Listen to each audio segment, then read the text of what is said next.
Very pleased to be joined once again by Professor Norm Finkelstein. He is an author, he is an activist, he is a political scientist, author of many books, including Gaza: An Inquest into Martyrdom. Great to see you again, sir. Thank you for having me. So I wanted to start with, I know there were a few interviews recently, including one that occurred on our program, that caught your interest and that contained some inaccuracies or claims that you thought were worth responding to. And so the first one that I wanted to get you to take a look at was a recent monologue from Bill Maher. Let's take a listen to a bit of that. But eventually, everybody comes to an accommodation, except the Palestinians. Was it unjust that even a single Arab family was forced to move upon the founding of the Jewish state? Yes. But it's also not rare. And no one knows more about being pushed off land than the Jews, including being almost wholly kicked out of every Arab country they once lived in. Yes, TikTok fans, ethnic cleansing happened both ways. In Fiddler on the Roof, the family is always moving to stay one step ahead of the Cossacks, but they deal with it. When they're leaving Anatevka, they say, hey, it wasn't so great anyway. Nobody was a bigger colonizer than the Muslim army that swept out of the Arabian desert and took over much of the world in a single century. And they didn't do it by asking. There's a reason Saudi Arabia's flag is a sword. Arafat was offered 95% of the West Bank and said no. The Palestinian people should know your leaders and the useful idiots on college campuses who are their allies are not doing you any favors by keeping alive the river to the sea myth. I mean, where do you think Israel is going? Spoiler alert, nowhere. So the sort of core of the point he is making is Jews got kicked out of a lot of countries too, and it's effectively time for Palestinians to get over it and move on.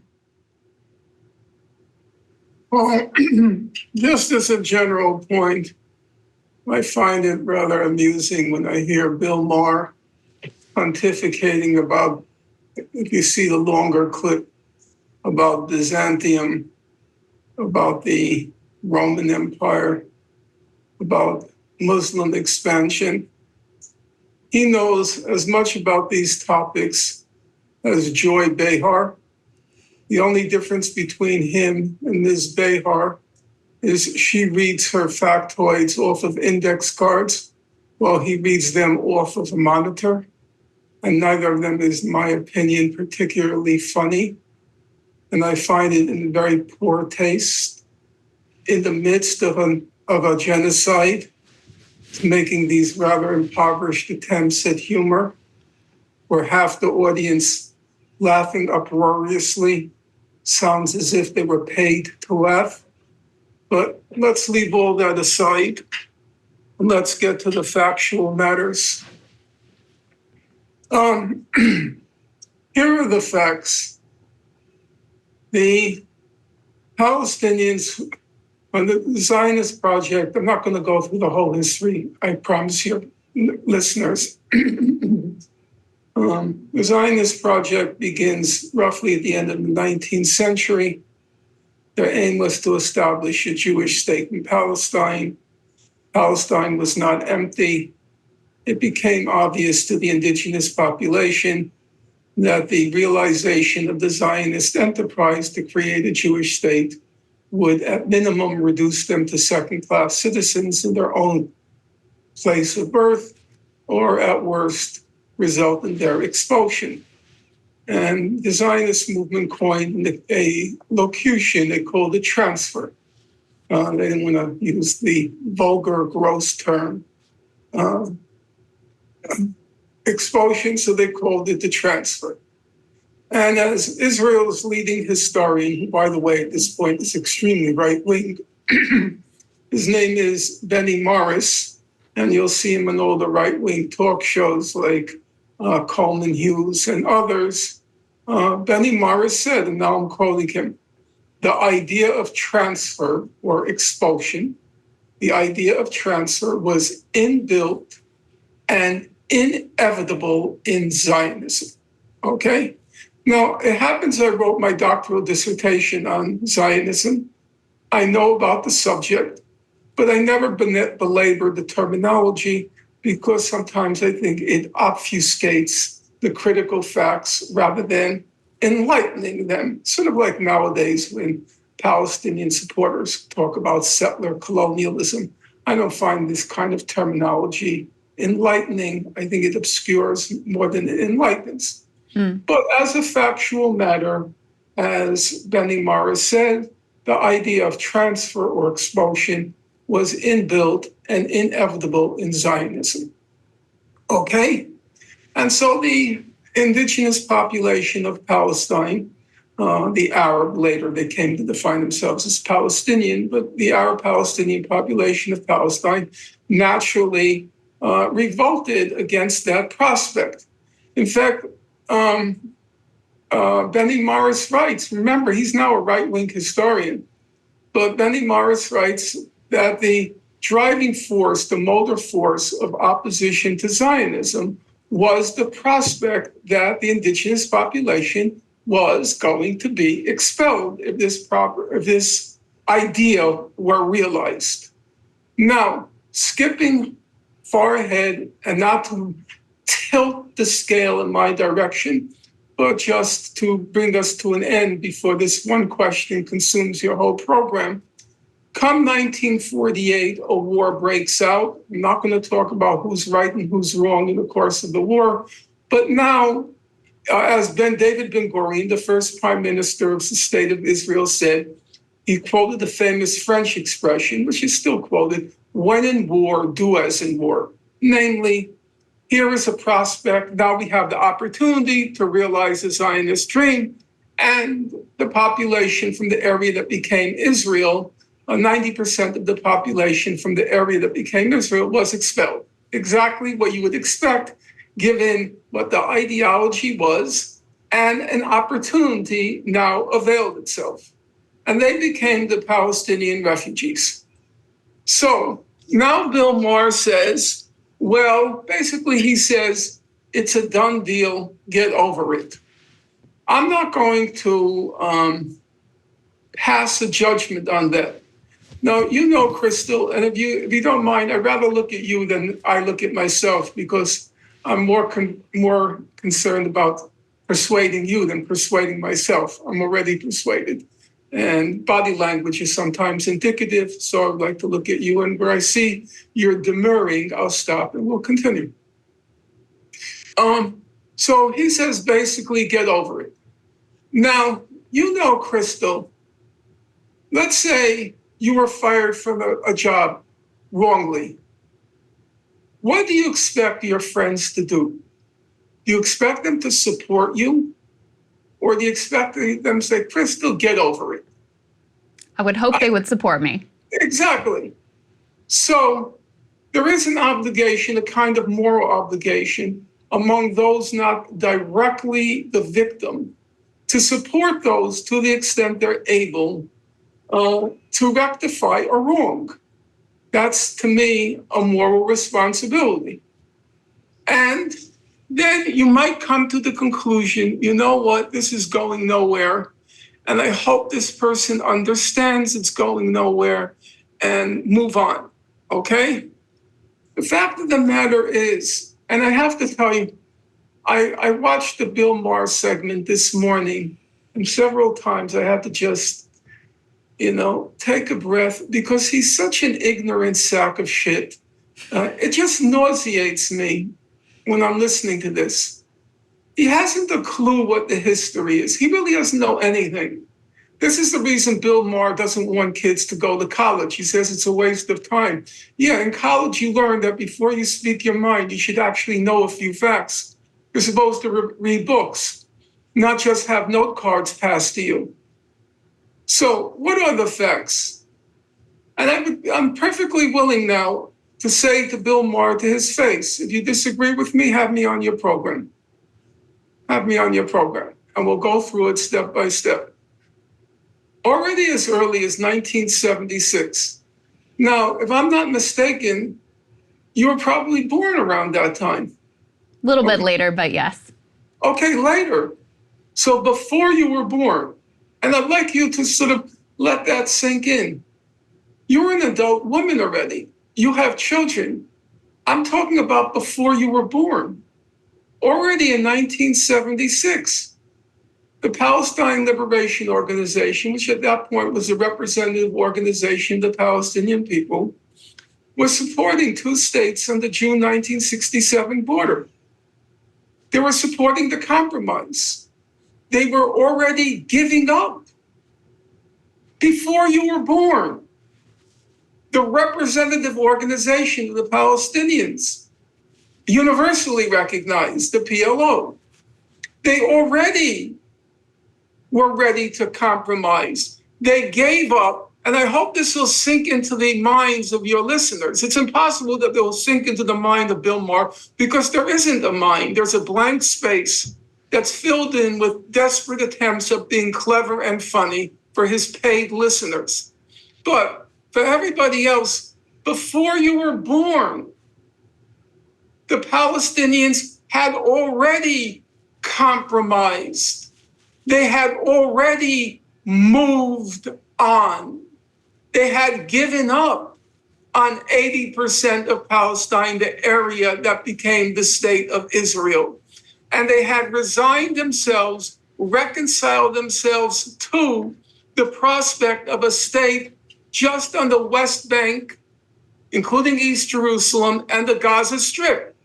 But the whole area that became Israel, before you were born, they had acquiesced in that reality. Now, there is a question about the fate and future of the Palestinian refugees, those who were expelled.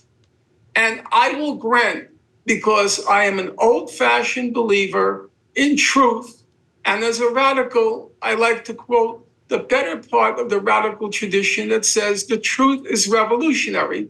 Namely, there is no contradiction between the truth and having revolutionary or radical aspirations. So I'm not afraid of the truth. It's not like truth is the enemy of revolution, or truth is the enemy of a radical transformation of our society and our world. So it is true that this refugee question has been a gray area. But if you look at all the negotiations, and I've studied it very closely, in all the negotiations, it was clear that the Palestinians were willing to, or the representative organizations, were willing to make drastic, colossal compromises on the question of the return of the Palestinian refugees. So any honest reckoning of the factual record will show you that the Palestinians had already compromised, had already given up the aspirations of one state from the river to the sea. Now, if there were any doubts, just let me give you a few examples. So in the 1980s, we're now going ahead, okay? We're going from 1976 to in the early 1980s. The Palestinians were making it very clear they were ready to compromise on two states in historic Palestine. Their state would only constitute 20%. The Israelis began to panic because they were afraid that international public opinion would force them to relinquish control of the West Bank and Gaza, which they were determined to keep. And so an Israeli political scientist, his name is Avner Yaniv, very mainstream fellow. He's since passed. Actually, I think I'm the only one still alive. Everybody involved in the conflict is dead already.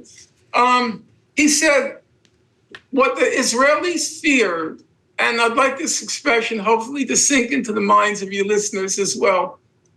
What the Israelis feared was the Palestinian peace offensive. The Palestinian peace offensive. They were terrified that the Palestinians were becoming too moderate, and therefore pressure would be exerted by the international community to force on Israel its withdrawal from the West Bank and Gaza to its pre-June 1967 borders. So what did Israel do?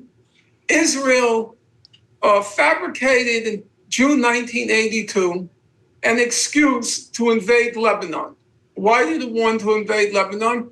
Because that's where the PLO was located at the time, the Representative Palestinian Organization. They wanted to destroy the PLO, not because it was radical, not because it wanted to create a state from the river to the sea. They wanted to destroy the PLO because it was too moderate.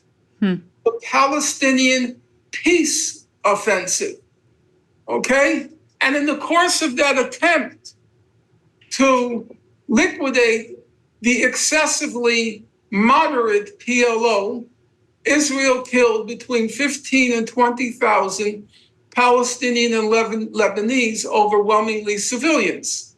As a matter of fact, this last Israeli genocide in Gaza, it for the first time exceeded the amount of death and destruction since the Lebanon War in 1982. People already have completely forgotten. And what was the cause of the war? Why did Israel kill 15 to 20,000 Palestinian and Lebanese, overwhelmingly civilians? Because of, and Bill Maher, I'll be happy to come on your program, take out Avner Yaniv's book and shove it in front of your face. Now, I know that will be torture.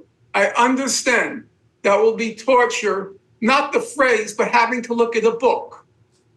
Having to look at a book. Maybe you think you're protected under the Eighth Amendment against cruel and unusual punishment. Okay, we'll go through that in court. But yes, the Palestinian peace offensive. Now, come 1987, the Palestinians, absolutely despairing of ever ending this occupation of their lands, they went into a civil revolt. It was called the Intifada, okay? Here's a side note for you. And Krystal, I like you. I know you're a good listener, and I know you suck in information, and I appreciate that. I saw you with Robert Kennedy, and it was a good show. There's no question about that. You came up with arguments I wouldn't have come up at the spur of the moment. It was good. It's very good. You and Brianna Joy Gray represent a new generation, a generation that's not afraid of the label anti-Semite, even though RFK kept trying to use that particular weapon in his arsenal. You didn't recoil, you persisted. It's a new generation. I mean, my generation, you were terrified of doing what you did. Terrified because of the charge of anti-Semitism and then the practical repercussions. Well, you were never terrified, Norm. I wasn't terrified, but, I don't have physical courage, but I have moral courage. That's clear. I will never say something I don't believe. It's not possible. I got that from my parents, and I will take that to my grave.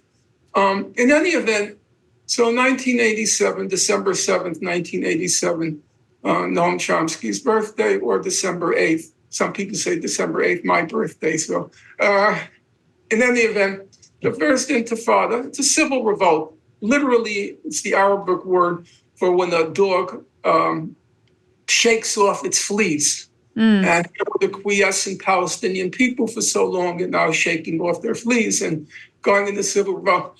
I know I'm digressing a lot, but it's actually relevant. When you hear, the claim was made against the college presidents during the hearings in Congress, that the phrase intifada means genocide. They say intifada, the only solution is revolution. Okay, Intifada was a civil revolt. I lived there at the time. I was there every summer from 1988 to 1995, every single summer. Everybody knew I was Jewish. Everybody knew I was Jewish. And the only ones I fear, I'm not trying to make jokes. I mean, I have a sense of humor, but as Ecclesiastes says, there's a time and place for everything. Now is not the time for humor. The only one I was afraid of was the Israeli army. It was very scary. You know, they were killing with abandon during that civil revolt. There were times when I was in my apartment at night, because I live with Palestinian families in Beit Sahur, which is right outside Bethlehem, and in Fawar refugee camp, right outside Fawar refugee camp.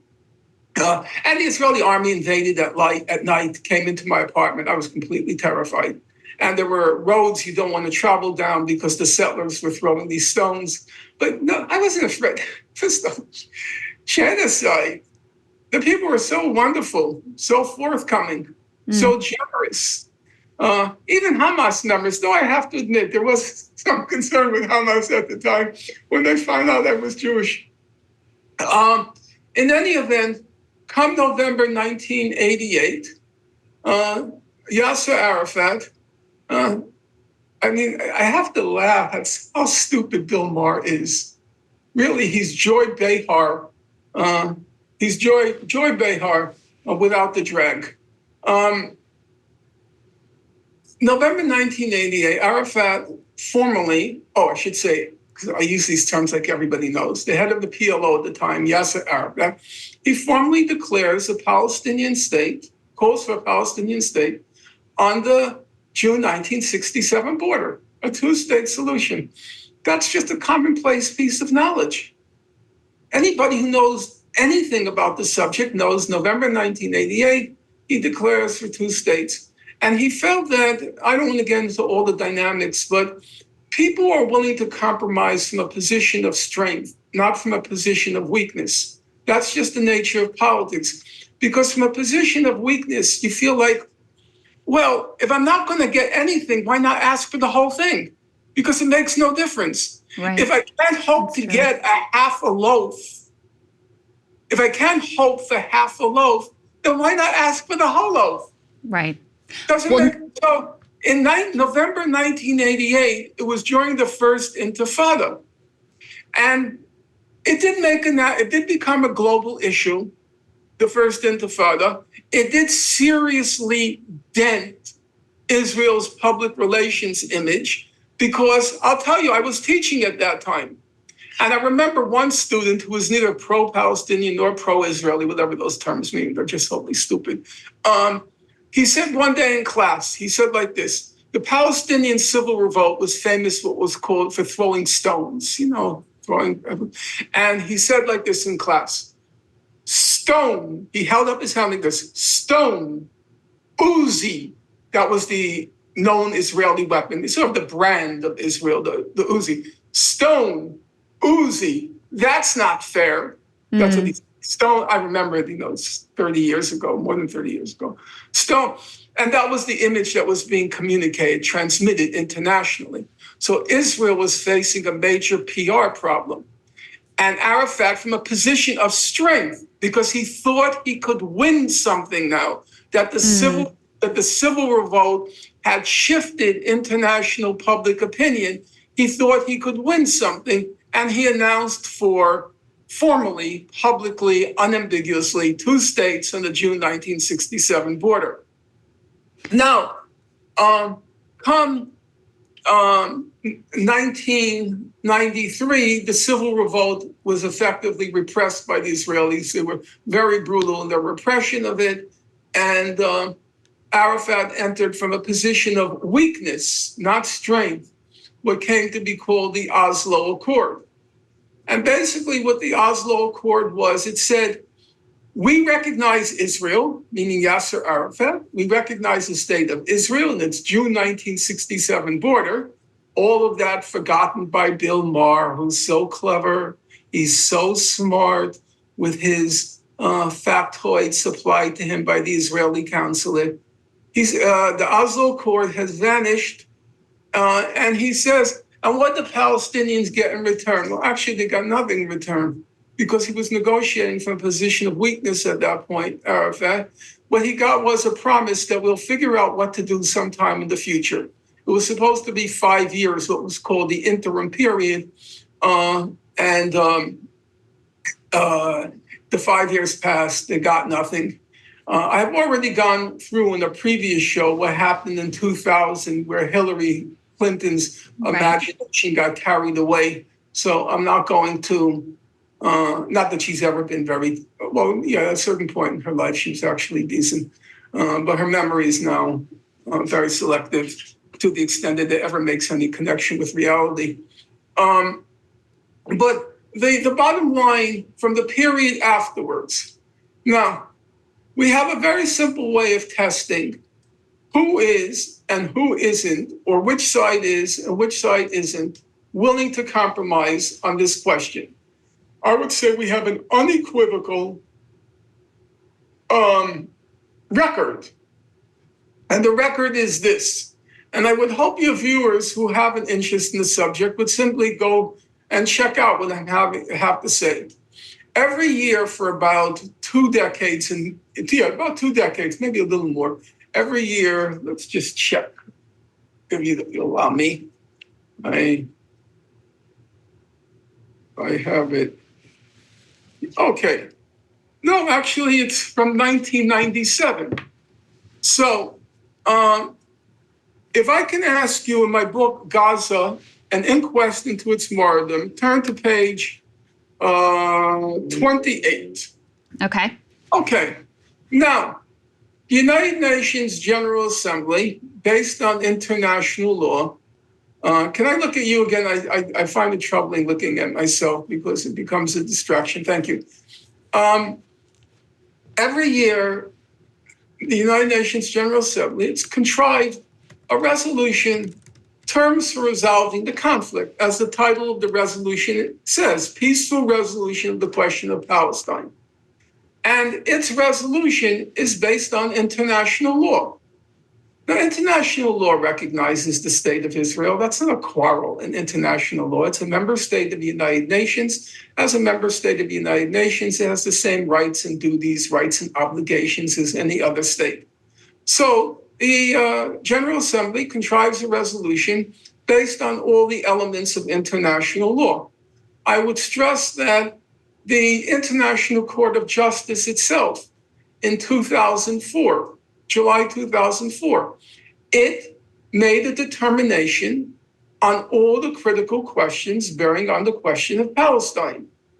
So this resolution is a synthesis of the opinion of the General Assembly on the one hand, and the International Court of Justice on the other hand, okay? The supreme political body in the world and the supreme legal body in the world, all right? Supreme and most representative. So if you look at the voting record, I know, Bill Maher, this is going to be very painful. I recognize it's a printed document, and having to go through a printed document may constitute torment and torture for you. But if you go through the printed document, I have here the lineup of how did the world vote on this compromise resolution based on international law. Because Bill Maher says the Palestinians don't want to compromise. The Palestinians are so stubborn in trying to return to the past. And why can't they just get over it? Okay, they want from the river to the sea. They want to return to the status quo ante 1947.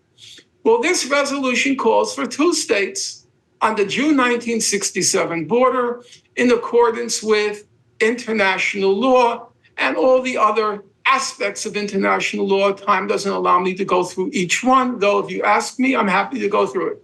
So let's look at the voting record. 1997.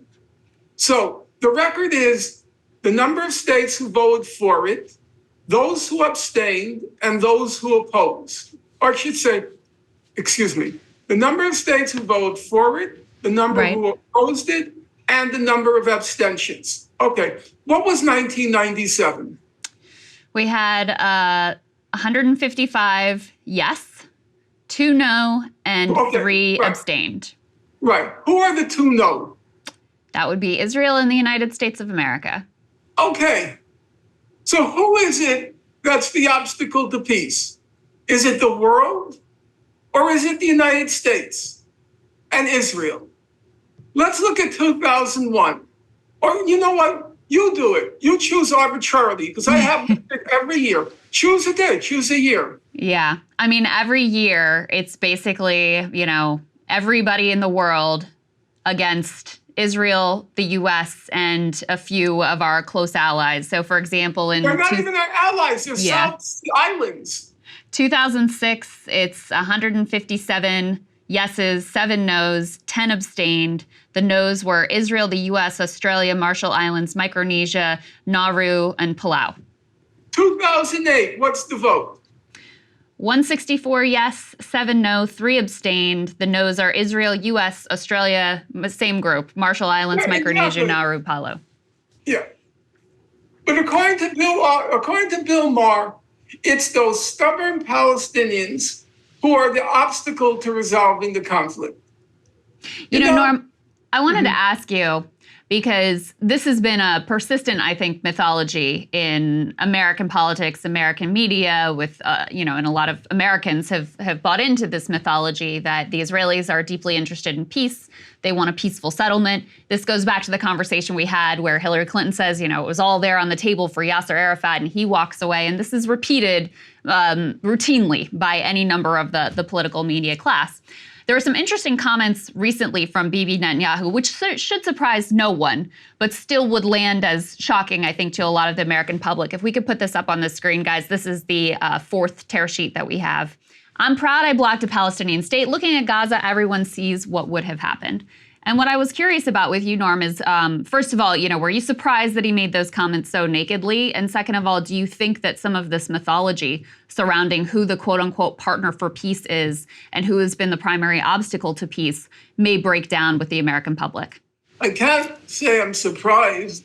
Look, Benjamin Netanyahu is the longest sitting prime minister in Israeli history. He's as representative of Israeli opinion as anybody ever has been in Israeli history. If he keeps winning, it's because, even despite all the scandals, it's because people, when they see Benjamin Netanyahu, the Israelis, when they see Benjamin Netanyahu, they see themselves. He's a representative of Israeli public opinion. And Israeli public opinion, it's true, it's shifted. There's no longer a veneer in Israeli society of being civilized. It's shifted to the far right. You could say in Israel nowadays, there's a right, there's a far right, and there's an ultra right. There's no center.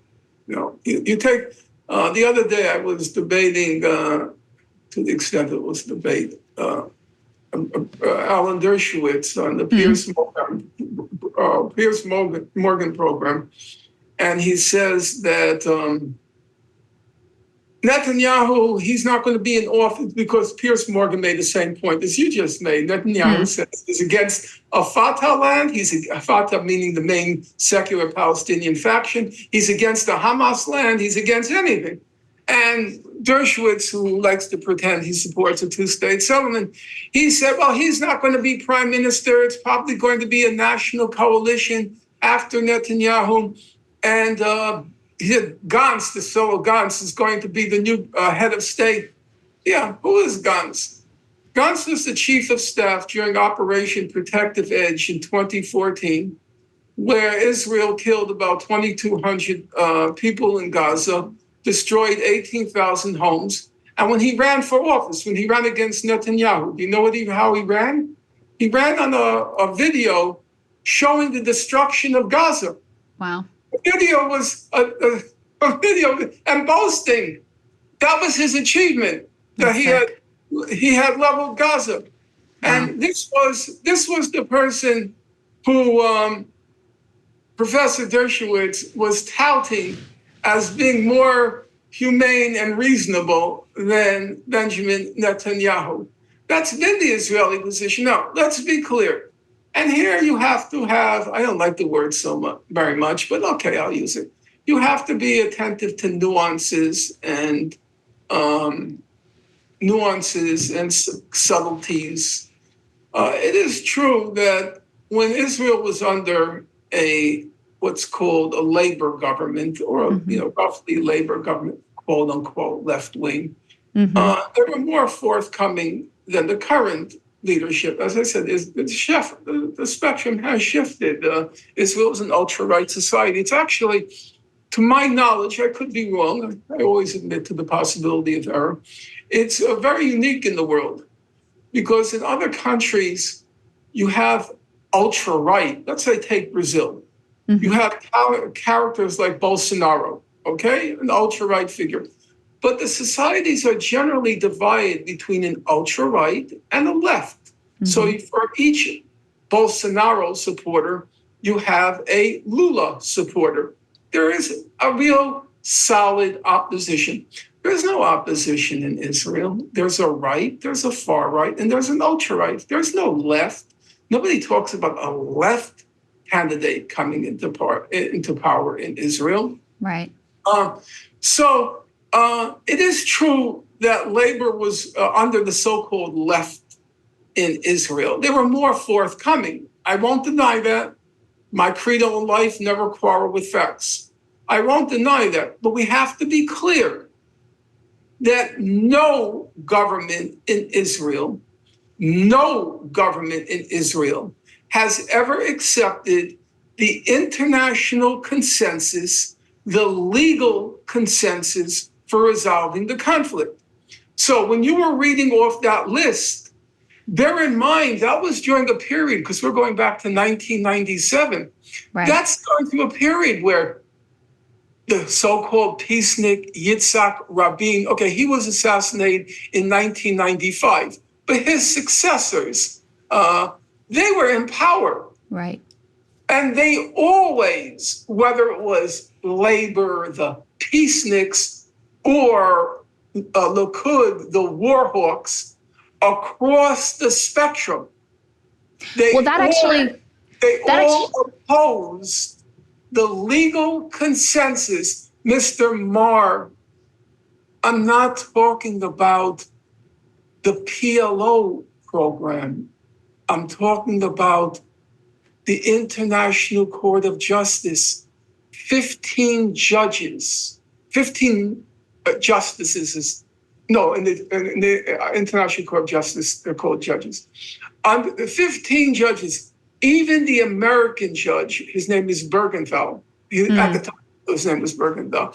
Even he said there can be no question under international law that the Israeli settlements in the West Bank are illegal under international law. All 15. Now, no Israeli government, none, has ever entertained the possibility of eliminating the settlements that were illegally planted in Israel. Not the labor, not the Likud, not the left, not the right. Now, here's the kicker. Now, brace yourself for this. This is the Palestinians who won't compromise, who are the obstacle to resolving the conflict. You sick sack of shit, Mr. Maher, whatever your name is. You sick sack of shit. If you look at the negotiations, the Palestinians offered to let 60% of the settlements remain in place. 60% of the settlements remain in place. They were presenting maps. We have the maps. And the maps show that according to where you draw the border, 60% of the illegal Israeli settlements would remain in place. The Palestinians on the settlements compromised, even though under international law they were illegal, including the judgment of Bergenthal, Judge Bergenthal in the ICJ, in the International Court of Justice. They were willing to compromise the question of the refugees. Right now, according to the official count, there are about 6 million refugees. The Palestinians were willing to accept a figure in the hundreds of thousands returning back. Maybe something like, I have to admit, there's gray area here, but you could say roughly if you look at the figures that were thrown around, maybe 500,000 to return, okay? On the question of borders, Palestinians were willing to rewrite the border so long as they got, in exchange, equal-sized, what they're called land swaps. Had to be of equal size, had to be of equal quality. So we're not giving up the best arable land in the West Bank, so you're going to give us some desert in the south of Hebron. So it had to be roughly equal size and equal quality, but we'll rewrite the border. We're willing to rewrite the border, make minor border adjustments to account for facts on the ground since 1967. And they even made some compromises on Jerusalem, even though under international law, Jerusalem, East Jerusalem, is occupied Palestinian territory because it was acquired during the June 1967 war. And therefore, as occupied territory, it belongs to the Palestinians. Israel has no title to territory it acquired in the course of the war. That's international law. So across the board, if you go through it, they were willing to make compromises on the basis of the UN resolution. They were willing to accept less. They were willing to accept less than the UN resolution. Now, if there's any question, it's very simple. Why is the whole world on one side? The whole world.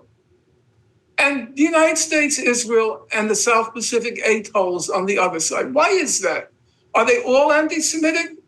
Now, the other day I saw an interview with Professor Dershowitz and a fellow from Al Jazeera, a very intelligent young man. He didn't know all the facts, but he knew enough, okay? So he starts quoting something from UNICEF. Professor Dershowitz says, they're pro-Hamas. He says, quotes something from UNESCO. They're pro-Hamas. Then he quotes something from Human Rights Watch. They're pro-Hamas. Then he quotes Greta Thunberg from the climate change movement. Right. She's pro-Hamas. Oh my God. And at this point, the interlocutor, the Qatari fellow, he said, Professor Dershowitz, is there anyone in the world who's not pro-Hamas except for Israel and you? And that's Bill Maher. No, you may think it's funny, but that's Bill Maher. You see, according to Bill Maher, all the countries in the world, except the United States and Israel, all the countries in the world, and all the justices on the International Court of Justice, they must all be, well, not pro-Hamas, but pro-Palestinian. There wasn't even a Hamas at this time, really. Right. Not, politically significant. Right. They must all be pro-Palestinian. The whole world, or anti-Semitic. The whole world must be anti-Semitic. On the International Court of Justice at the time, there was a woman, a British judge, named Rosalind Higgins. She went with the majority on the ICJ. There was Bergenthal, who calls himself a Holocaust survivor. He's just passed. Obviously Jewish. He went overwhelmingly with the majority. There were a couple of points not worth going into where he had differences. But everybody in the world must be a spoiler. They must all be like the Palestinians. They must be, according to Bill Maher, that the Palestinians are the obstacle. But the Palestinians were willing to compromise even more than what the United Nations General Assembly and the ICJ said legally they were entitled to. Well, Norm, I want to get to, I know you also took an interest in the interview that we had with presidential candidate RFK Jr., where he made a variety of claims. And I pulled two different clips that I wanted to get you to respond to, because they both contain elements that, I haven't just heard from him. These are things that I hear repeated rather often. The first one has to deal with his assertion that, the Palestinians, I'm paraphrasing here, we'll let him say it himself, but essentially the Palestinians are so bad that even the neighboring Arab states like Egypt didn't want them.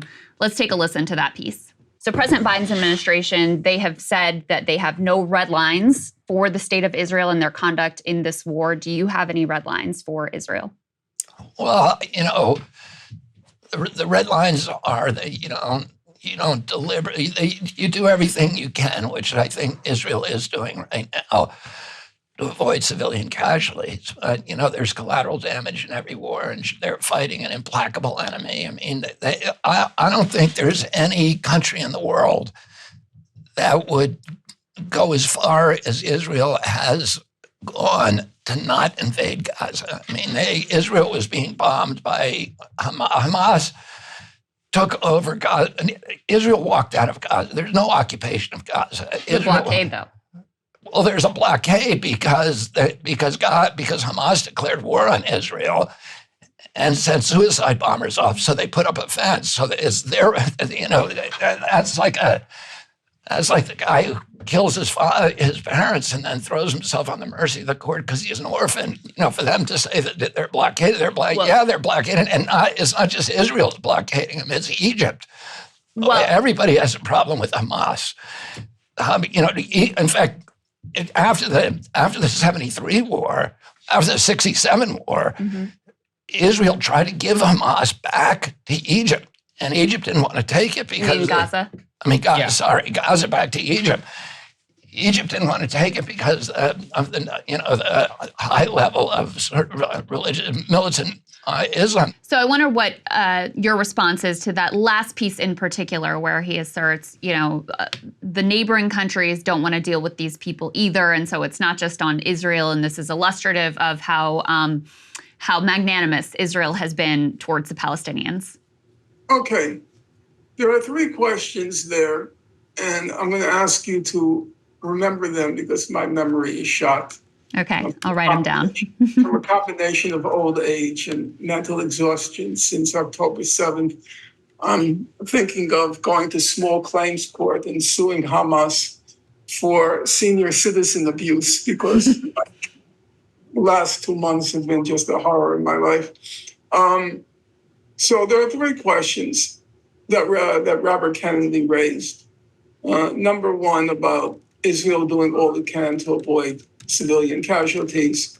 Number 2, the claim about Israel having withdrawn from Gaza in 2005.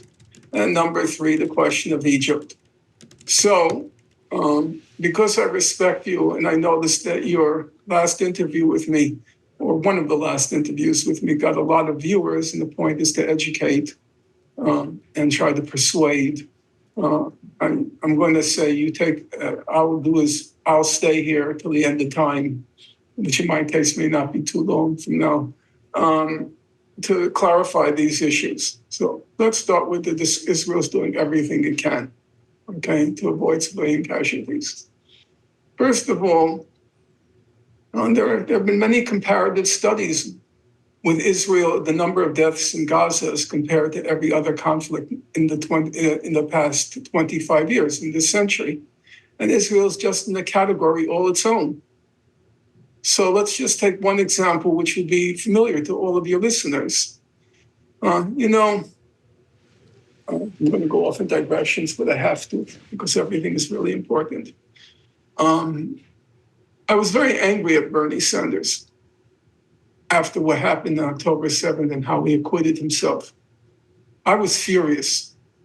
I was furious with him on a political level because I invested a lot in his candidacy, as did a large number of young people.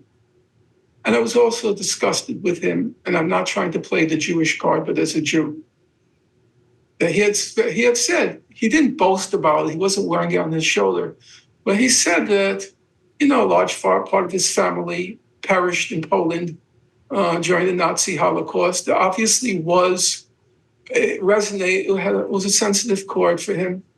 And then the statements he was making, they were just ghastly. Ghastly. I was walking around the streets cursing him. I was so angry. But, if you'll allow me, I know these will seem like digressions, but everything comes together in my mind. and I'll try to bring it together in your mind. A long time ago in our own country, there were the abolitionists, the white abolitionists who fought for the rights of African-American people to end slavery, and then after, to fight for their equal rights during Reconstruction.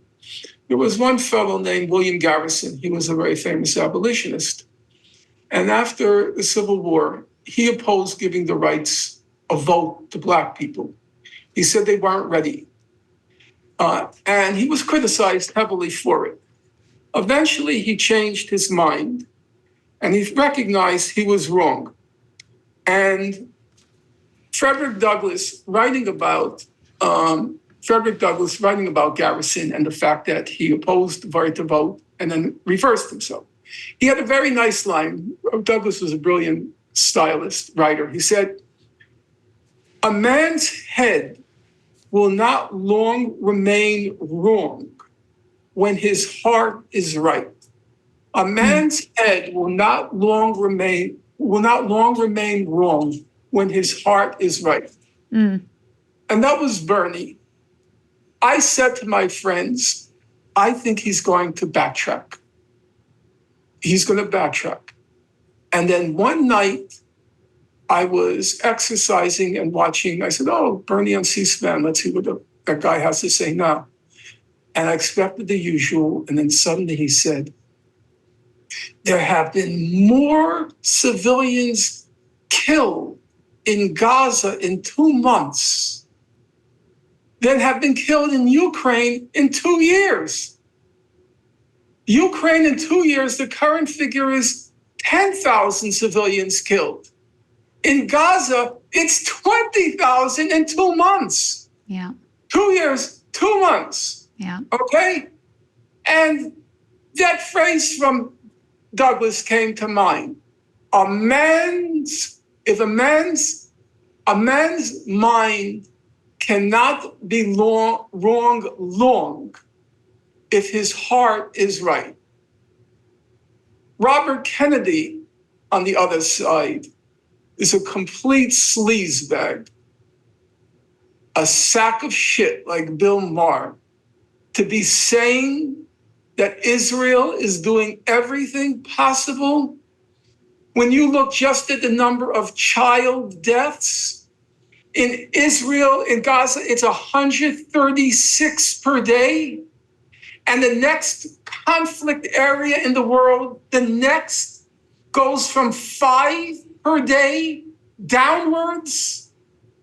136, if you look at the bar graph, the next conflict is 5 per day going downwards. And this sack of shit, this revolting opportunist, this genocide apologist, Robert F. Kennedy says they're doing everything possible.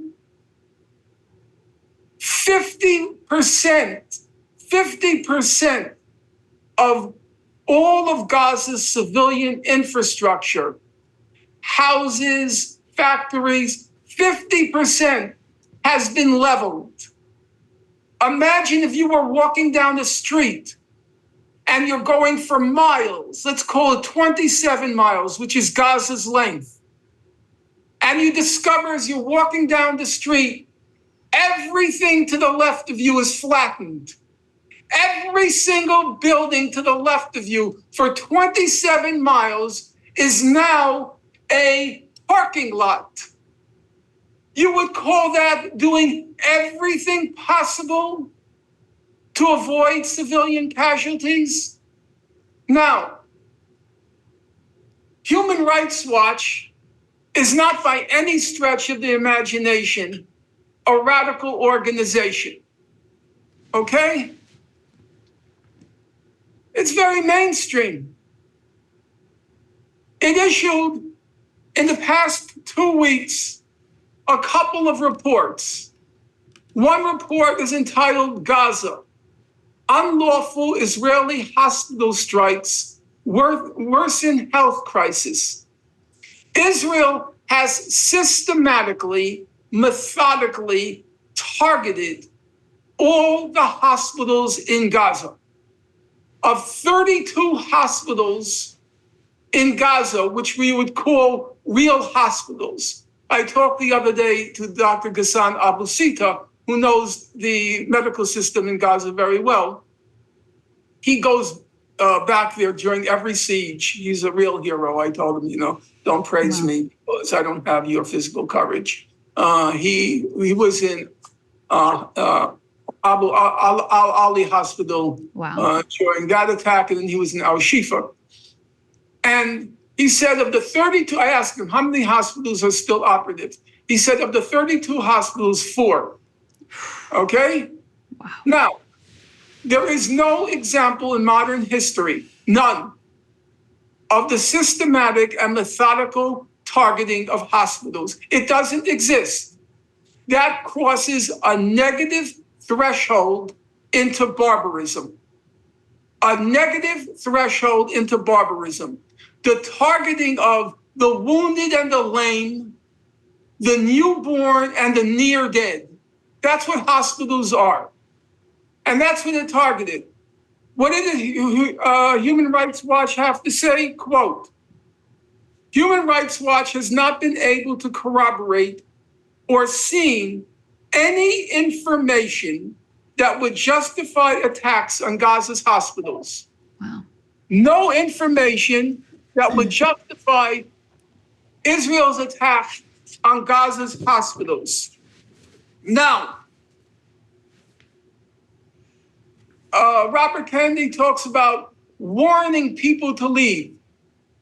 What other country would issue warnings for them to leave? For example, the hospitals, okay? What does Human Rights Watch say? Those warnings were absolutely meaningless because there was nowhere to flee. And how can people in hospitals flee? Here, Mr. Kennedy, reality check. You know why they're in hospitals? Because they are immobile. That's why they're in hospitals. It says that Human Rights Watch is concerned that the purpose of these warnings was not to protect civilians, but to terrify them into leaving. That's a mainstream Human Rights Watch Human Rights Watch, which is a mainstream organization. Quoting again, Israel's broad-based attack on Gaza's healthcare system is an attack on the sick and the injured, on babies in incubators. These actions need to be investigated as war crimes. But according to Robert Kennedy, no other country in the world, in the history of humankind, has ever done more to protect civilians and to act discriminately than Israel. Look at the numbers. Just look at the numbers. If you were to randomly, indiscriminately attack or target any area in Gaza, you would, any area randomly, you would get roughly 50% would be children, 25% would be women, and 25% men, roughly, okay? Right. If you look at the actual statistic, what is it? It's 43% children, about 25% women, and 25% men. You know what that means? It means they're being targeted indiscriminately. Yeah. That's right. why you have those proportions, because that's the proportional breakdown of children, women, and men in Gaza. So if you just overlay the actual demographic breakdown in Gaza with the casualties in Gaza, it's exactly the same. Why? Because they're indiscriminately being attacked. That's why you have those proportions. There's no other conflict in the modern world where you have those percentages for women and children. Not even close. Where is it? Now, Human Rights Watch released another report yesterday about this country that's doing everything it can, according to Robert Kennedy, or Shmuley Bodiach, his puppeteer. Israel is doing everything possible, okay? So Israel announced the first week of its assault on Gaza, it's going to bar any food, fuel, electricity, or water to enter Gaza. Now, did they say they're going to bar it just to Hamas? That's not what they said. No. Now, Mr. Kennedy, in your compound, your Kennedy compound, if all the food, fuel, water, and electricity were turned off, and there was a blockade, what do you think would happen to everybody in your compound? How long would they survive? Would they survive 2 months? So what does Human Rights Watch say? The report issued yesterday, December 18th. The headline, starvation used as weapon of war in Gaza. Starvation used as weapon of war in Gaza. What's the first bullet point? The Israeli government is using starvation of civilians as a method of warfare in the Gaza Strip. It's depriving the civilian population of objects indispensable to their survival. And then it says the people of Gaza are now suffering severe levels of hunger.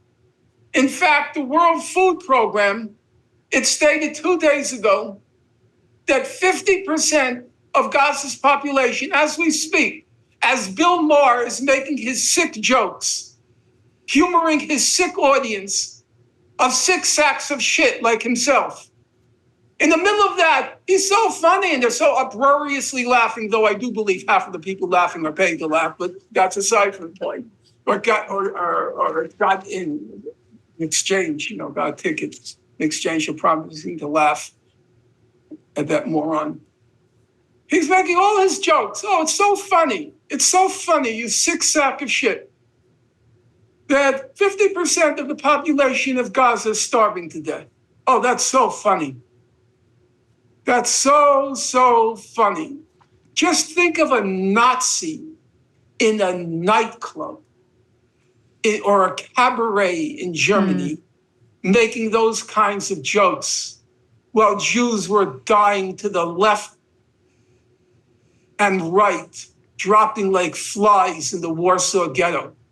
I remember my mother never really talked about the worst she didn't talk about the concentration camp. She didn't. What she constantly talked to me about was the hunger. Hunger. The walking through the ghetto because there were all the typhus and the other transmittable diseases. So people were dying on the left and the right. And walking through, and she said, the pangs of hunger. And just imagine a Nazi comedian in a cabaret, like Bill Maher, with his horn-rimmed glasses, thinks he's going to look intelligent. By putting on those glasses, he suddenly becomes serious, making those jokes as half the population in Gaza is, according to the World Food Program, now suffering from starvation. Wow. Or according to Robert F. Kennedy, they're doing everything they can to protect civilians. And then they quote from this country that's doing everything they can to protect civilians. So here's one quote. They quote, there are many, there's a long list that Human Rights Watch quotes. Here's one from a senior Israeli official in the civil administration.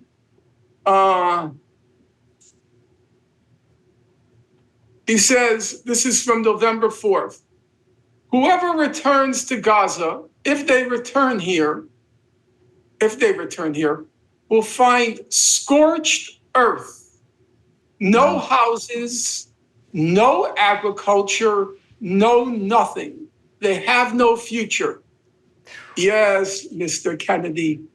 Yes, Mr. Kennedy. They're doing everything in their power not to kill civilians. They're very discriminating. Whoever returns here will find scorched earth, no houses, no agriculture, no nothing. They have no future. Wow. Yeah. Norm, what about the claim that he made about Egypt? Okay, I will only get to the second and I'll get to the Egypt. Sure. The second was that Israel withdrew from Gaza in 2005. There's no dispute about that among international lawyers or international organizations. Even Israel's senior expert in international law, who's very conservative, Yoram Dinstein, he said Israel remains the occupying power in Gaza. It controls everything. It controls who goes in, who goes out, what goes in, what goes out. It controls the population registry, who qualifies as being a Gazan. It controls the waterways. It controls the airspace. It controls the water. Just for your listeners, I just want them to know what it meant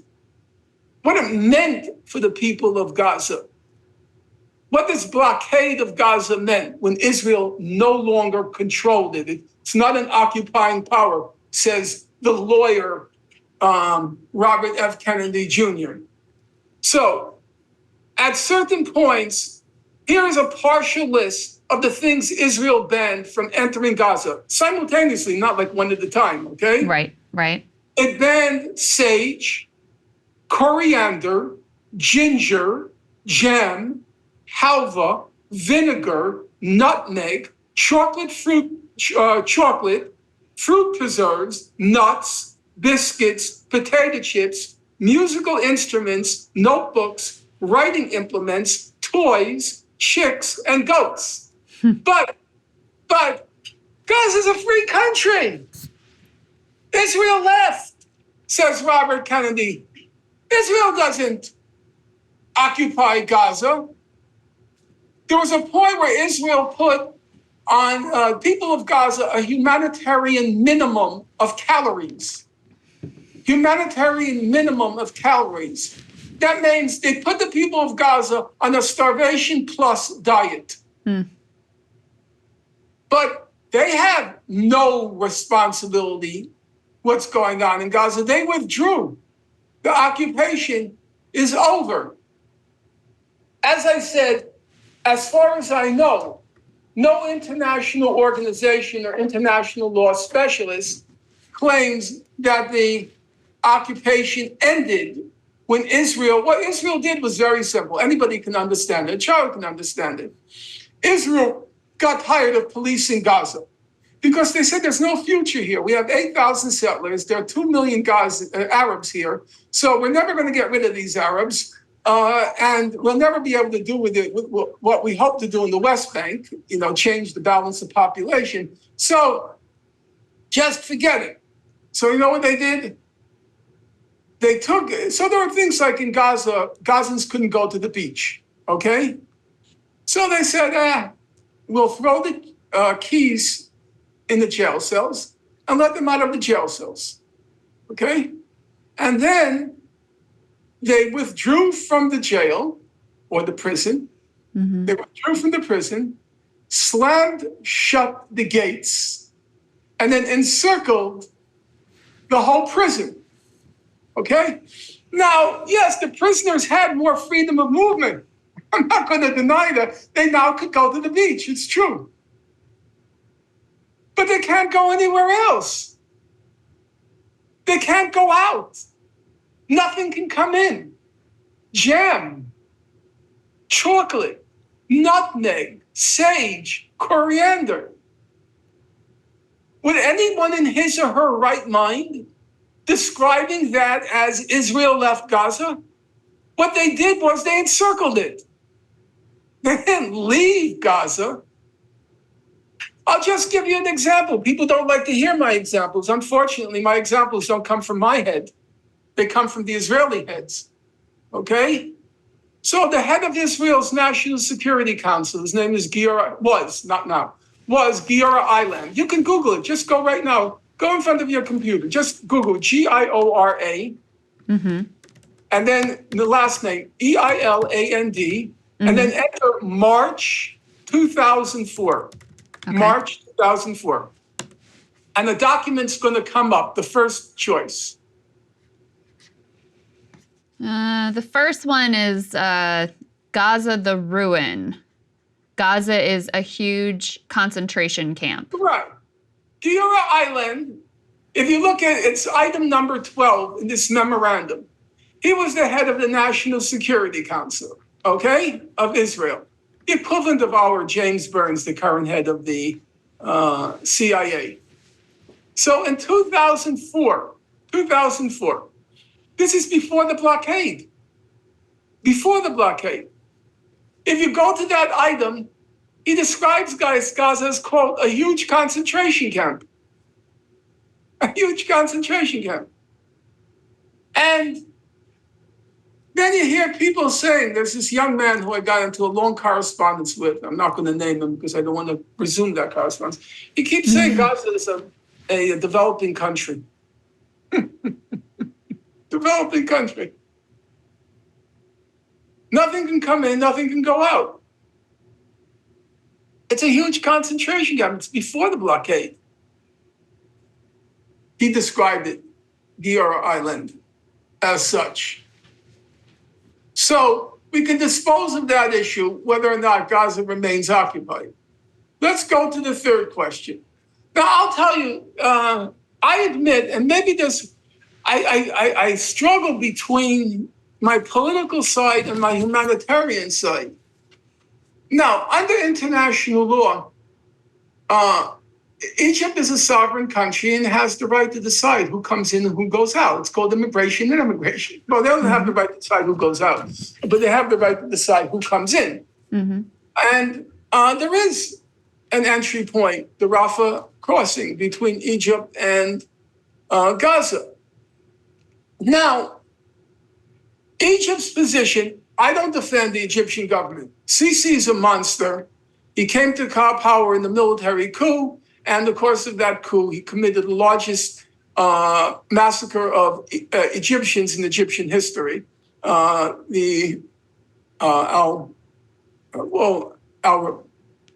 can't remember now. It'll come back to me. In any case, killed at least 1,000, maybe as many as 2,000 nonviolent protesters to get into power. So I'm making no brief for Mr. Sisi. Right. However, there is a real problem here. The problem is, and I admit, it's a moral dilemma. Once you leave Gaza, you're not coming back.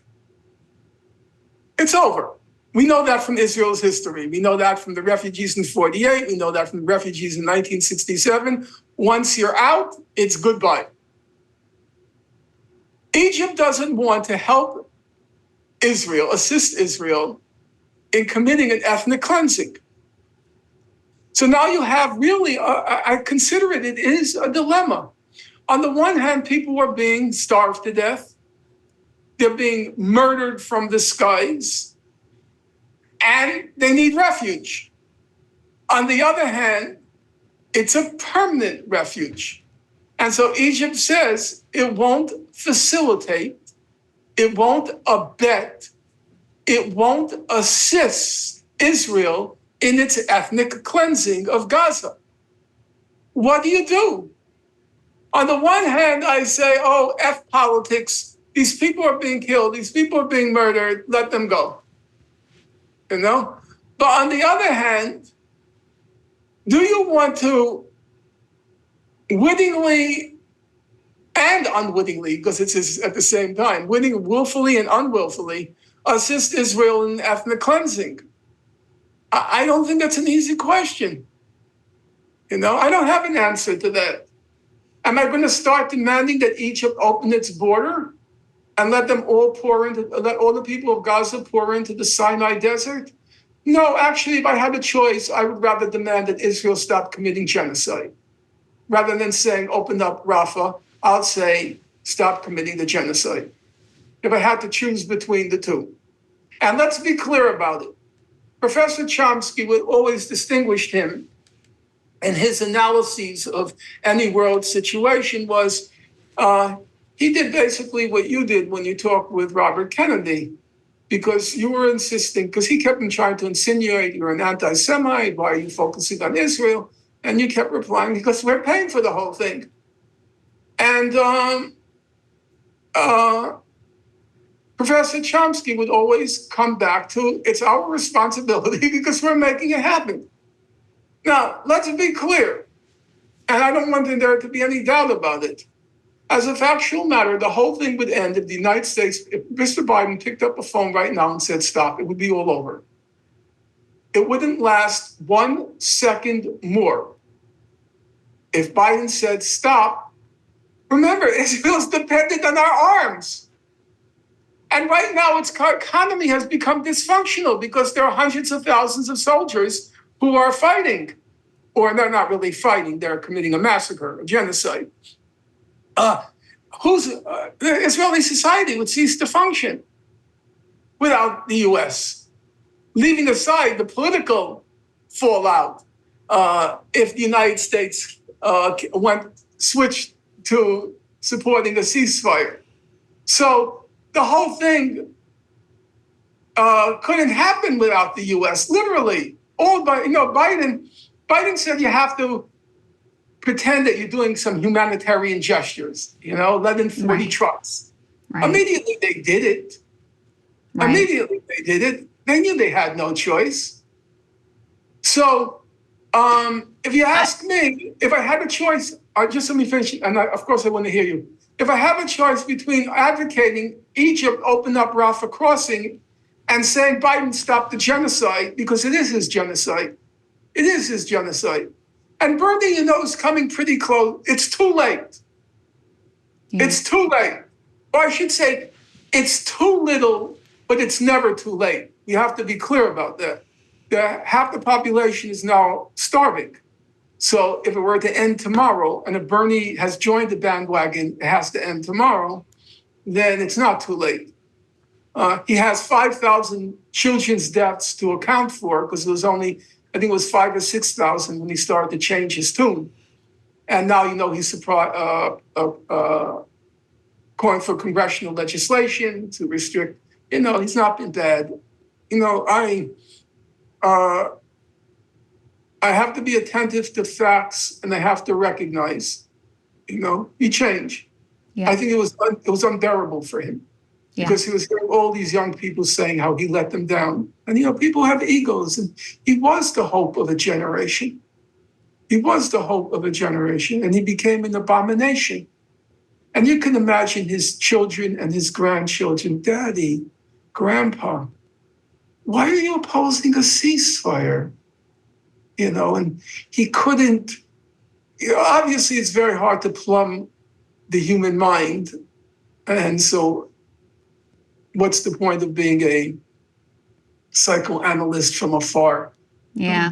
It was, I think for a while, people could kind of fantasize that maybe there was some more ethical targeting of Hamas that was on the table. But at a certain point, when you see the numbers, very quickly, and just knowing that it's the Netanyahu government, knowing, any of the history, you could immediately see that was never some targeted, raid to just take out a few top Hamas leaders and try to win over the civilian population. It was never going to be. That was never on the table as a response to what happened on October 7th.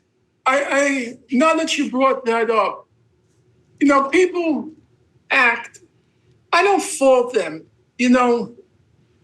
I devoted the whole of my adult life to this against my will. I never knew what I was getting into. Wars begin and wars end, and then you figure you'll move on. Yeah. I got involved in 1982. Who would think that would consume my entire adult life? Wow. And so I can understand people not knowing all the facts. How would they? It took me intensive study 24/7, 365 to learn the facts. So I'm not faulting anyone. I'm just saying as a factual matter. Let's say this whole thing that came up with Israel firing and killing 3 civilians who were carrying white flags. Right. And everyone's shocked. And then I posted on my website.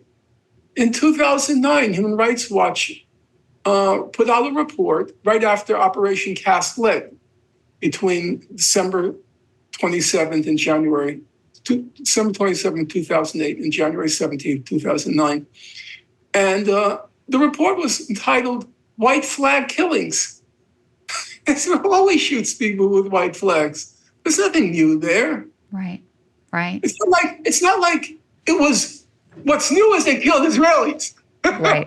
That's why people paid attention. Exactly. That's right. It always shoots people with white flags or shoots Palestinians with white flags. So people say, oh, because of the special circumstances of what happened on October 7th, it's enraged Israelis, and it's because of that they're carrying on this way. So I would like to ask you, let me check the time. Okay. I would like to ask you, turn to page of my Gaza book, turn to page 2009. All right. Okay. In the Gaza book? Yes, it's table 4. All right, here we go. I found it. Okay. Table 4, how Israel fought Operation Protective Edge, a selection of IDF testimonies. Okay. That one? Yes. Now, I'd like you to bear in mind, before I ask you to read it, that these are soldiers who fought in Operation Protective Edge before October 7th. We're talking about 2014. Okay?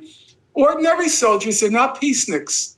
Right. You'll see, except for one, there are no apologies, no feelings of remorse. They're just matter-of-factly describing what they did in Gaza. Okay? Now, I'm just going to ask you to read down, skip the numbers, because that's just the page numbers. And for each different testimony, just do this, because it'll be easier for the listener. Just go soldier, and then read a testimony. Soldier, read another testimony. Just read them for the listeners. Okay. So, soldier, when we left after the operation, it was just a barren stretch of desert. We spoke about it a lot amongst ourselves, the guys from the company, how crazy the amount of damage we did there was. I quote, "Listen, man, it's crazy what went on in there. Listen, man, we really messed them up. Fuck, check it out. There's nothing at all left. It's nothing but desert now. That's crazy." Next soldier, I remember that the level of destruction looked insane to me. Soldier, we entered Gaza with an insane amount of firepower. Soldier, it all looked like a sci-fi movie, serious levels of destruction everywhere. Everything was really in ruins and nonstop fire all the time. Soldier, before the entrance on foot to the Gaza Strip, a crazy amount of artillery was fired at the entire area. Before a tank makes any movement, it fires every time. Those guys were trigger happy, totally crazy. Do you want me to continue? Yes. Soldier, the explosion's effects cause major amounts of damage, but that doesn't interest anyone. Use it. Explosives can't be taken back, the platoon commander says. I don't want to leave explosives with me. Soldier, our view was of the center of the strip. Let's say it was a real fireworks display. From a distance, it looked pretty cool. If you looked through a night vision scope, you saw crazy wreckage. It was a real trip. Soldier, you're shooting at anything that moves and also at what isn't moving, crazy amounts. It also becomes a bit like a computer game, totally cool and real. Soldier, it was total destruction in there. The photos online are child's play compared to what we saw there in reality. I never saw anything like it. Soldier, okay, you get the idea. Yeah. Krystal, I don't like to play the mother card because fathers also care about their children. Yeah. But as a mother, this is what mowing the lawn meant in Gaza. This is what those kids who burst the gates of Gaza experienced every few years from that satanic state. That's what they experienced. That's what they underwent. Yeah. This wasn't because of October 7th, what we're seeing now. Yes, it's in a higher scale. Because in the past, Israel just wanted to mow the lawn. Now it wants to extirpate, the fancy word for pull out by the roots. Now it wants to extirpate every blade of grass in Gaza. Before it just wanted to cut it down every few years. This is not because of October 7th, any more than shooting people with white flags. and bare-chested has to do with October 7th. That's Israel's modus operandi in Gaza. That's always been its modus operandi in Gaza. Well, Norm, I really am grateful for your time, as always, and your patience in explaining things so people can have a sense of the history and a sense of the facts. Is there any of your books in particular you would recommend to folks to read at this time? Yeah, look, I don't like to make money off of the dead, so I'm always very careful about promoting myself, but there is an educational value. Of course. And so the Gaza book, that's the fruit of, I started researching Gaza about, just focusing on Gaza, about 2008. So it's the fruit of about 15 years just on Gaza. You know, I never thought, I wrote it, if you look at the very last page of the book, the body of the book, I wrote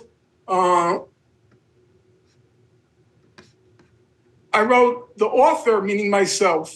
I'd rather you read it because I prefer, you have a good reading voice. Page 355, the very last page, Okay. right before the appendix. 355, you said? 365. 65, okay. Mm-hmm. That I am finding. Okay. You'll start from, it's around 8 lines down. The author holds out faint hope that it will find an audience among his contemporaries. Still, this book will find an audience, and yes. Still, the truth should be preserved. It is the least that's owed the victims. Perhaps one day in the remote future, when the tenor of the times is more receptive, someone will stumble across this book collecting dust on a library shelf, blow off the cobwebs, and be stung by outrage at the lot of a people, if not forsaken by God, then betrayed by the cupidity and corruption, careerism and cynicism, cravenness and cowardice of mortal man. There will come a time, Jackson anticipated, when to the student... Jackson was, just let me clarify. Yeah. There was a woman named Helen Hunt Jackson, and she chronicled the destruction of the Native American people in the United States, and the book was called A Century of Dishonor. A wonderful book. And so I'm referring back to her book when she describes what was done to the Native Americans in our country. And I say there will become a time when to the student of American history, it will seem well nigh incredible what was done to the Cherokee. It is not certain that one day the black record of Gaza's... Is it not certain? Will seem well nigh incredible what was done to the Cherokee. Is it not certain that one day the black record of Gaza's martyrdom will in retrospect also seem well nigh incredible? Yeah, I never thought people would read the book. It was a chronicle for the future. I never saw it as selling more than at most a couple of thousand copies. That wasn't my goal. I felt that it was what Helen Hunt Jackson did. You know, there was after World War II, there was a famous book by two, I guess one, maybe both of them were Jewish. One was Ilya Ehrenberg, and I can't remember the other fellow's name. It was called The Black Book of Nazism. And it just described, they were Russian, described what was done to the Russian people by the Nazis. It was a chronicle, a very fat book. Obviously, not many people are going to go. And that's how I saw this book. And it was just totally, it was so strange because when October 7th happened, I had already moved on. I thought the whole situation was hopeless. And as you know, I started my book on cancel culture and other things. Yeah. And I was very excited by that because I felt like, I know it's a horrible thing to say, but I felt like my mind had been emancipated, had been liberated. Because for 40 years, I couldn't move. I had this feeling of, I'm the only one that's going to do this kind of research. I'm the only one that's going to read through all these human rights organization reports. The only one that's going to show every lie, because most people don't have that kind of patience. I have the discipline. Yeah. I don't have a great mind, but I have a disciplined mind, which is to say I can focus and go through everything with a fine-tooth comb. And then all of a sudden, October 7th was like, all of it became relevant again. I thought I was past it. And so when I recommend a book to people, it's not because I expect to make money. I mean, I'm at that point in life where making money doesn't make much of a difference. But I do feel it has an educative value, and it's a horror. I mean, what has been done to the people of Gaza is simply beyond belief. But most people have they think everything began October 7th. Yeah. Yeah. And so much of the history, there's so many lies that are just pervasive in American culture about the reality of the history and the details of what's actually unfolded. And you might say, well, that doesn't matter, the past is the past. We just focus on what's happening now and into the future. But I mean, one thing that really comes clear when you study this conflict at all is just how much getting the facts straight about the past matters for some kind of an eventual hopeful resolution.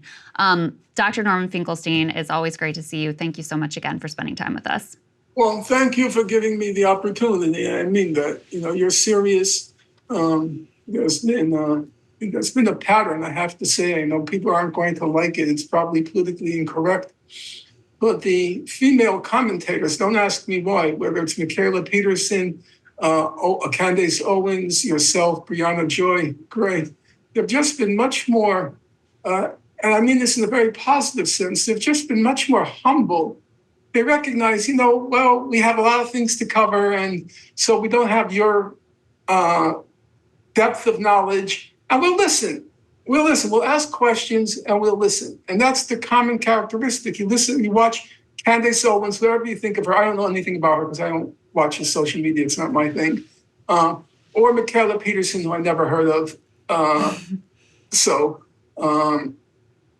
And beyond Joy Gray and yourself.